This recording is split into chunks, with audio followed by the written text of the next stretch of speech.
Normal distributions are described by normal density curves, which are always symmetric, single-peaked, and bell-shaped. They're described by the mean and standard deviation, and as standard deviation increases, the curve becomes more spread out.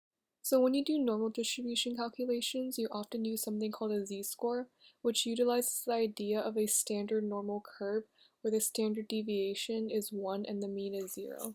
So here is an example with a normal distribution with the mean at 304 and the standard deviation at 8.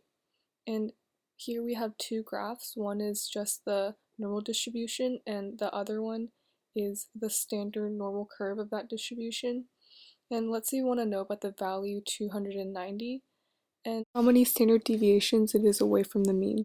So in this case, you would calculate the z-score, where z equals x minus the mean all over the standard deviation.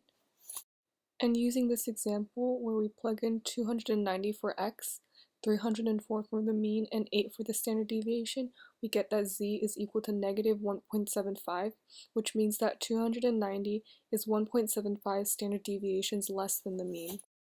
We can use z-scores to find the probability of a value lying in a certain range in a normal distribution.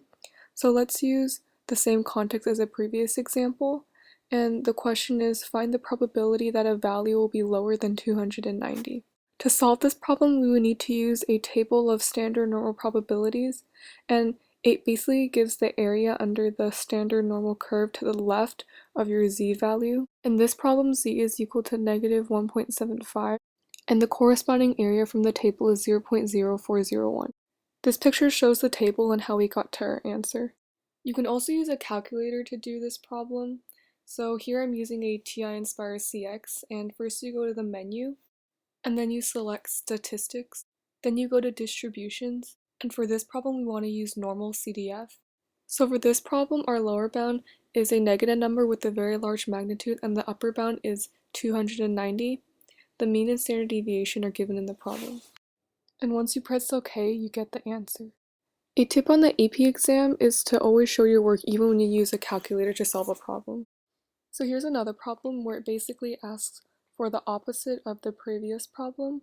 And since the area under the curve is 1, and we know it's one side's area, we can find the other side's area by doing 1 minus 0.0401, which gets you the answer. And there's some things you need to be careful of, and you can pause the video here to read the caution statement. So let's say we want to find the probability that a value will be between 290 and 315. So we already know the z-score and the area for the value 290. So we have to find the z-score and area for the value 315. And you can calculate the z-score using the formula, and you get that is equal to 1.38. And using the table, you can find that the area to the left of 1.38 is 0.9162. So to find the area between these two values, you would take the larger area and subtract it by the smaller area, and here you get that it is 0.8761, which is the probability that a value will fall between these two values, 290 and 315. Sometimes a question will ask about a certain percentile. The pth percentile of a distribution is a value with p% of the observations less than it. An example would be the 80th percentile would have 80% of the observations less than it. Here is an example what a problem could ask for. Imagine a normal distribution with a mean of 170 and a standard deviation of 30, and what value is at the 25th percentile? For this question, you will work backwards. You know the area is 0.25, so you use the table to find the z-score corresponding to that, which is negative 0.67. Then using the z-score formula, you can find that x is equal to 149.9 when you plug in the other values.